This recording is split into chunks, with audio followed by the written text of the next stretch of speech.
Hello budget people and welcome back to my channel. I'm She's on a Budget and you can see my face, so it must mean that we are doing something slightly different today. In this video I'll be doing a Q&A from the questions that you left on my YouTube channel as well as those that were left on the Instagram page. If that sounds like something that you'd be interested in watching, stay tuned.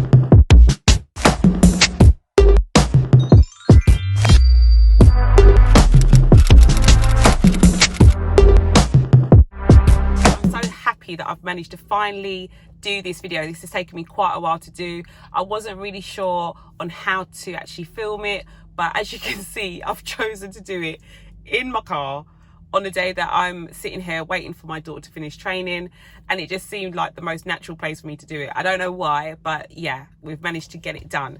So yeah, I'm glad to have met you all. So now you can actually put a face to the name. And yeah guys, I was really glad that I got so many questions. Really, I didn't expect there to be this many, so I'm really grateful for them all, and I will make my way through them as we go through the video. If I look down, it just means that I'm just looking at the questions. But yeah guys, I hope you are all well. I have to just say though, a big shout out to all of my followers, those of you that have been with me from the beginning. I appreciate you. Those of you that have just recently started following me after hearing about my journey and how I got into debt, I really appreciate all the lovely comments and all the love that you guys have shown me. I really appreciate it all, guys, and I just wanted to tell you that before we get started. But let's go. So the first question that we have is from Richard Smith, and he says, why do you put no spend stickers on days when you spend money? So I'll show you a picture of what I think he actually means. And it just means on the days that I have a build you sticker, or that I actually show that I've spent money using my expense stickers, that he's saying, why have I put a no spend day? So no spend day, they're quite personal to the person. So for me, I class a no spend day as a day when I don't make any unbudgeted expenses. So I can still use money from my sinking funds. I can still use money from my cash envelope. So buying food, groceries, things like that. And also, obviously, I can still pay my bills. So I'm not that rigid, I'm not that strict on my no spend days.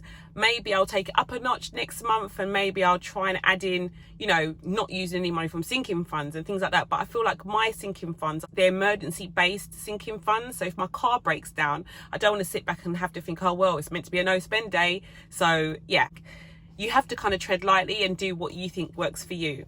So it depends on your categories of sinking funds, it depends on your cash envelopes, but for me, that's how I class it. Next question we have is from Lala Baby, and she says, would you consider doing a food haul video on a budget as well? This is definitely something that I have planned coming up soon. I've already scheduled this into my planner, so look out for that, Lala Baby. I will be doing a food haul. If you have been with me for a while, you've seen me go from a budget of spending £40 a week to up to £60 a week on groceries.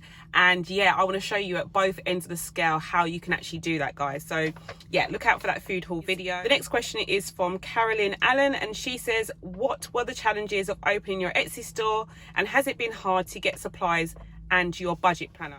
So there were many challenges. Again, I will be doing an Etsy store series, so how I opened my Etsy store, how much I actually spent in order to do that, so what were the expenses, all the challenges and things like that. But I'd say off the top of my head, the main challenge I had was a bit of FOMO. So I don't know if you know what FOMO means, but FOMO means fear of missing out. So I felt like I needed to get all the stuff. So I needed to have the best printer, the best envelopes, the best packaging system ready to go. And that just isn't the case, guys. You just have to start off small, and then you can expand your business as you go along. But I will go into a lot more detail when I come to shooting that series and explain to you exactly how I did it and what I would do differently, or what I would actually keep the same. So number 4 is from Miss Fiesta 59, and she says, what do you teach, and is your pay weekly or bi-weekly? So I am a science teacher. My specialism is in chemistry, and I teach children from the ages of 11 to 16 in a secondary school in the UK. I get paid monthly from my main job, but I do have variable income on a weekly basis from other sources like my son. That is where I get most of my money from, how my income is worked out. And you would have seen in the last few videos that I have started to give myself an allowance from my Etsy store, although it's quite a small allowance because the business has just started. I'm not making loads of money. I will be showing you soon exactly how many sales I'm generating on a weekly basis and how much money I'm actually taking in. So again, look out for that video too. Okay, so then we have another question from Juri Berut, I think. Berut, I'm not sure. Sorry if I've kind of like ruined your name there. But Juri has said, could you suggest some side incomes which you have done? I've already told you about my Etsy store. I also tutor. I'm a maths as well as a science tutor, and I tutor children in primary school as well as in secondary school. So I've been doing that part-time for the last 4 years. I have got a highlight reel on my Instagram page wherein you can look at all of the different side hustles that I found on the internet by just doing a little search. And yeah, if you want more information about those side hustles, definitely go to that highlight reel. I'll leave my link for my Instagram page in the description box below. Okay, next we have a question from Wendy Panton, and Wendy says, why don't you celebrate Christmas? Okay, so this is a good one. So I think I might do another video, guys, that is just questions generated about me and my children and things like that. But to touch on this one quickly, so I don't celebrate Christmas. I used to celebrate Christmas, but over the last few years, I have returned to my faith. I'm a Christian by faith, and I have gone back to church, and I've just looked into how Christmas and all the festivals have come about, and they really don't align with my morals, what I believe in. So I don't celebrate Christmas. I do obviously do the same thing as everybody else in terms of I treat it as a time period for me to spend time with my family, and I think that's the main thing about it, really. It's meant to be a time of coming together and things like that, but I do not believe it's the day that Jesus was born, and I do not believe it's something that I need to celebrate in my household. But that's just a personal thing. Other people do, and you know, each to their own, but I don't celebrate it.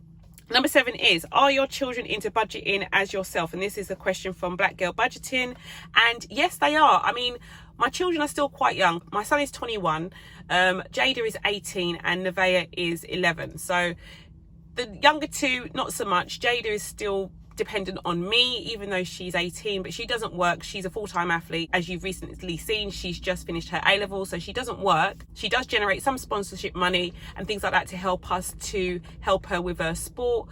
My son, he works full-time. It has been a struggle with him. People with children will know every child has a different personality, and I definitely think he has taken after myself a lot more, wherein he's now receiving his own money and he feels that he wants to spend it however he pleases. But I do guide him as much as I can, and yeah, it's just an onward journey. I don't think anyone can say, right, I'm the perfect budgeter. I think we have times when we're very good with our money, and then times when we're not so good, and we just have to try and make those days that we're not so good as few as possible. Okay, and number 8, we have a question from Canel Rogers, my mama, and she says, should I have an emergency fund before I start a sinking fund or / sinking fund? For me, I went the other way around. I chose to build up my emergency fund first, and then I focused on sinking funds. But everyone does things differently. Some people do them both at the same time, so they build up their sinking funds along with their emergency fund at the same time. I wasn't in a position to do that. I felt it was better for me to start with my emergency fund first, have some money put down to one side, then I decided to build up my sinking funds. And it has taken me, if you've been with me for a while, you've seen it's taken me quite a while to even start putting money to one side for sinking funds. A lot of my money in the beginning was wrapped up around debt, and I did want to try and make a dent in my debt payments first of all before I started to put money to one side for sinking funds. But I mean, you know, as I said, everyone does things differently, and looking back, I have to say there were times when my car needed to be fixed, like I needed new tires, and there were times when, you know, my dog had an accident and I didn't have the money there. And those are the things that actually jolted me to realize, like, come on, you do need to get some money put down for these different emergencies or situations that can actually occur. So I do think that maybe in hindsight, having the emergency fund being built up along with having some money put to one side for sinking funds might be the good way to go. So I hope this video was useful. I hope I managed to answer these questions as well as can be expected. If you do have any more questions for me, guys, or you want me to go a bit deeper on any of these topics, then please leave a comment down below. I do answer all of my comments that are left on my video. So yeah, I hope this video was useful. Please do not forget to give me a big thumbs up if you liked the format, you liked seeing my face on camera, or do you want to go back to just seeing my hands? I really don't mind either way. I think we'll do a little bit of both. So yeah, if you're new to my channel, please do not forget to hit that subscribe button, ring that notification bell so you're kept up to date with all of my latest videos, and I'll speak to you in the next one. Have a good day.